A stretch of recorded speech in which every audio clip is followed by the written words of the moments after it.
गणेश दत्त सारस्वत जी को देश विदेश से बहुत श्रद्धांजलियां मिली और शब्दों का जो भाव हमारे अतिप्रिय भाई आराध्य शुक्ल जी ने जो लिखा, इतना प्यारा भाव, गागर ने सागर धरकर आज डॉक्टर साहब को जो श्रद्धांजलि आपने दी और उसमें जो आपका जो पहला स्टैंजा है कि आपके नाम की शुरुआत ही गणेश से होती। आपका अभिप्राय बहुत बड़ा था, आपने उसको एक बड़े रूप में लेने की कोशिश की, पर जहां तक जनपद सीतापुर में मैं समझता हूं कि ये साहित्य के विघ्न नाशक है, प्रथम पूजन करता उस दृष्टि से तो थे ही कि जब आप बोल रहे थे तो ऐसा लगता था कि आपकी जो विनम्रता, भाषा शैली और विद्वता है उसमें डॉक्टर प्रविष्ट हो गए, वो भाव। पर साहित्य जगत में नई विभूतियों को जोड़ना और भगवान गणेश जैसी सूक्ष्म और विराट दृष्टि रखना, बगैर उसके कोई इतनी बड़ी संस्था नहीं चला सकता। हम लोग आज अध्यक्ष जरूर है तो तमाम प्रश्न उठते हैं, पर इतनी बड़ी संस्था जो देश की, आपने लिखा है, देश की सबसे प्राचीन और महत्वपूर्ण संस्था, जहां पर आने के लिए बड़े बड़े साहित्यकार मौका तलाशते थे कि आए यहां पर, हमें हिंदी सभा बुलाए, ऐसे ऐसे नामचीन लोग यहां पर आए। उस संस्था को आप अपनी साहित्य विद्वता ऐसे तो चलाते ही चलाते थे, तो बहुत बहुत खूबी से आपने यह लिखा कि उस चीज को नियमित और नियंत्रित और अनुशासित करने की जो दक्षता होनी चाहिए, संस्था के प्रबंधन की जो कौशल होना चाहिए, जो दक्षता होना चाहिए, वैसा दूसरा गणेश दत्त सारस्वत न भूत न भविष्य। अपने अहंकार को पीछे रखना, अपने स्व को पीछे रखना, जैसा आपने बताया, बहन ने बताया, बाहर ही बैठे रहते, जिससे बाहर बैठना नहीं है।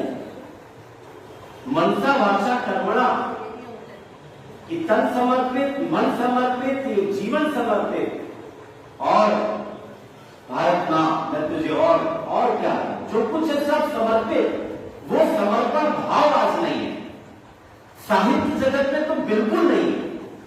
मंच पर बैठने वाले साहित्यकार बाहर से तो उजले हैं, पर अंदर से कितने काले हैं आप कल्पना नहीं कर सकते। एक साहित्यकार दूसरे साहित्यकार के बारे में इतनी विद्रूप बातें करता है, मंच पर बैठकर भी और मंच के पीछे भी इतनी प्रतिस्पर्धा है, आप में इतना कलंक है साहित्य में कि एक साहित्यकार दूसरे साहित्यकार को बर्दाश्त नहीं कर सकता। अपनी आत्मा के अंदर झांक के देखिए, कहां से साहित्य बन गया। यहां बाहर नहीं करेंगे और बाहर आपका मजाक बनाएंगे, ये इसका साहित्य है। और कोई यहां बोलने वाला, पढ़ने वाला, वो अपने आप को जयशंकर प्रसाद और निराला से कम समझते ही नहीं है। वो अपने आप को इतना विद्वान समझता है कि वो बिल्कुल जैसे भारत देश में एकमात्र वही है, दूसरा है नहीं। इसीलिए भारत का साहित्य, भारत का साहित्य जगत, भारत का काव्य जगत, मंचीय कविता आज दोयम दर्जे की हो गई है, क्योंकि वो चरण वंदना में नृत्य हो गई है, वो राज दरबारी हो गई है। ये हिंदी सभा चरण वंदना के लिए नहीं बनी, ऐसी तमाम संस्थाएं चरण वंदना के लिए नहीं बनी थी। गांधी जी और राजर्षि पुरुषोत्तम दास टंडन ने इन चरण वंदनाओं के लिए हिंदी को राष्ट्रभाषा बनाने का सपना नहीं देखा था। एक दूसरे को जोड़कर भारत की संस्कृति को, भारत के समाज के वैशिष्ट्य को जन जन तक पहुंचाने के लिए कि हिंदी ही वो भाषा, वो सेतु हो सकती है जो पूरे भारत को, उस महाद्वीप को, उस अखंड भारत को, जो कि एक समय था, जो कि ईरान तक भारत फैला हुआ था, हिंदू फैला हुआ था, उस पूरे भारत को जोड़ने में आज हिंदी की वर्णमाला देखिए, पढ़िए, सब में, किस लिपि में नहीं है। हिंदी को लोग बात की भाषा बनाते, पर संस्कृत का और भाषा विज्ञानी हमारे बीच में बैठे हुए हैं।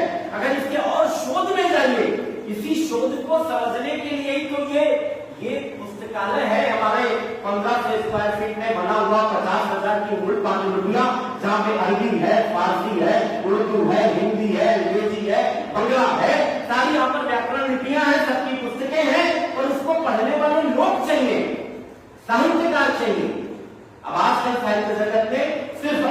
बात कह देना और अपने को सर्वश्रेष्ठ साबित कर देना, यही नहीं चाहते थे डॉक्टर गणेश दत्त सारस्वत। इसीलिए उन्होंने नए नए लोगों को निकाला।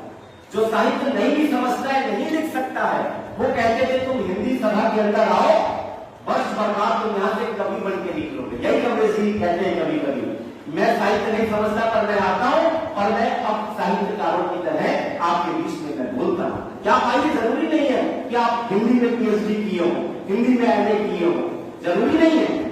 तमाम लोग हमारे बीच में दूसरी विधा से हैं, ना उड़ेगा था पास क्या उनकी लिखनी है। तो डॉक्टर गणेश दत्त सारस्वत को विराट बरगद थे, और अभी भी जैसे हम लोग नैमिषारण्य में, आपको वहां के महंत भी हैं, आपके पास से बड़ा आश्रम है नैमिषारण्य में, जो बरगद है अभी जिसकी हम लोग पूजा करते हैं, जहाँ व्यास जति थे। मैं समझता हूँ कि हिंदी साहित्य के वैसे ही बरगद है हमारे डॉक्टर गणेश दत्त सारस्वत। हम लोग रहे ना रहे, जाते रहेंगे, संततियां आती रहेगी, पर डॉक्टर गणेश, सबका नाम हमेशा में रहता नहीं है, पर हम सब लोगों के प्रतिनिधि के रूप में डॉक्टर गणेश दत्त सारस्वत हमेशा अमर रहे। हम लोग समाजशाली हैं, इस सभा से जुड़े, और ऐसे ही व्यक्तित्व हमारे अमिताभ त्रिवेदी जी हैं, रचना भारती जी हैं, तमाम ऐसे लोग यहाँ पर गुप्त जी हैं, डॉक्टर अजीज हसन साहब हैं, हमारी गणेश डॉक्टर शशि बाबा स्टेज जी आई, खास कर सुना बहुत खुशी हुई। आदरणीय पूज्य चाचा हमारे विद्या आदरणीय पूज्य चाचा जी रमाशंकर मिश्र जी, बहुत महत्वपूर्ण ये था भैया आदरणीय आराध्य भैया रजनीश भैया कि ये पितृ यज्ञ है।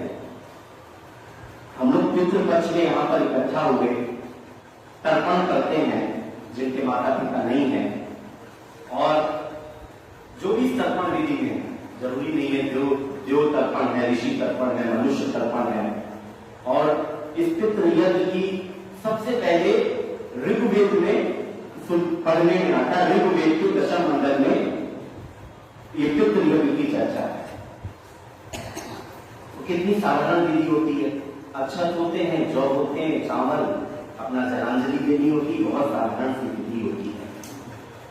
और ये विधि इतनी महत्वपूर्ण है कि कुमार मास में आश्विन पक्ष के पहले 15 दिनों में जो हम लोग करते हैं, वर्ष भर परिवार में प्रेम, कुटुंब में प्रेम, उन्नति और वंश परंपरा बढ़ती है।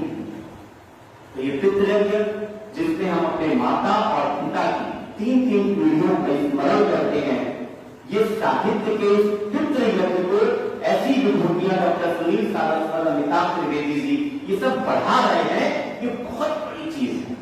ये पितृ यज्ञ है, ये साहित्य का पितृ यज्ञ है। हम सब लोग संतानें हैं अपने उन महान साहित्यकारों की जिन्होंने इस समाज को और साहित्य को दिया, और ये पितृ यज्ञ हमको, हमारी आने वाली पीढ़ियों को, साहित्य से जुड़े लोगों को करते रहना होगा। और ये जो तर्पण आप करते हैं आप लोग, इन सब जयंती के माध्यम से ये नई पीढ़ियों को एक संदेश है। और कितना सौभाग्य है कि इस बार श्राद्ध पक्ष के समय में बाबू जी की जयंती हुई, कभी आगे हो जाती थी, कभी पीछे, हिंदी तिथि के अनुसार से। इस बार ये पूरा सब कुछ एक जैसा रहा, और उसी पक्ष में हमने बाबू जी को याद किया। और बाबू जी साक्षात रूप में तो इस समय भूलोक में ही, बाबू जी अगर वैज्ञानिक विधि से देखा जाए और ज्योतिषी विधि से तो भूलोक पर ही है 15 दिनों में, तो निश्चित रूप से आज वो हम लोगों के बीच में होंगे, क्योंकि उनके पुत्र और पुत्र वधू मिलकर, उनके परिवार के लोग मिलकर, उनके हिंदी सभा के परिवार के लोग मिलकर आज ये अर्पण कर रहे थे, साहित्य का तर्पण कर रहे थे। हम उनको नमन करते हैं, हम उनको प्रणाम करते हैं। और जितनी मनीषियां यहाँ पर, विद्वत मनीषियां जी, अलगावनी जी, आदरणीय कन्हैया दादा जी, संजय शुक्ल जी, चंद्र प्रकाश मिश्र जैसा बिहार विद्वान व्यक्तित्व, और हमारी विस्मा और सीता को नैमिषारण्य धरती का प्रतिनिधित्व करते हुए आराध्य जी, पिंकी जी, ज्योति जी, रचना जी, सभी को, रईस भाई, सभी को हम लोग प्रणाम करते हैं। इतनी देर तक आप लोग रहे और ये कार्यक्रम अपनी ऊंचाइयों पे पहुंचा, और हमारे स्वागत अध्यक्ष कमलेश पांडे जी आपके स्वागत को आपको बहुत बहुत आभार। उदय दादा आपको बहुत बहुत आभार, आप अस्वस्थ होने के बावजूद आए, आप अस्वस्थ थे, थोड़ा स्वस्थ रहें, आप ईश्वर करे आप पूर्ण रूप से स्वस्थ रहें, आप हमारी धरोहर हैं भैया जी। और आदरणीय डॉक्टर सुनील कुमार सारस्वत जी, हम रजनीश मिश्र जी और सभी हिंदी सभा के सभी लोग, हम ऐसी विभूति हमारे मंडल में है कि आप पिताजी का प्रतिनिधित्व करते हुए हम लोगों को राह दिखाते रहते हैं। आज के इस कार्यक्रम के पूर्ण रूप से आयोजक आप थे, पूर्ण रूप से समन्वयक आप थे। हम आपकी इस मेहनत को नमन करते हैं, प्रणाम करते हैं, वंदन करते हैं, अभिनंदन करते हैं। बहुत बहुत धन्यवाद।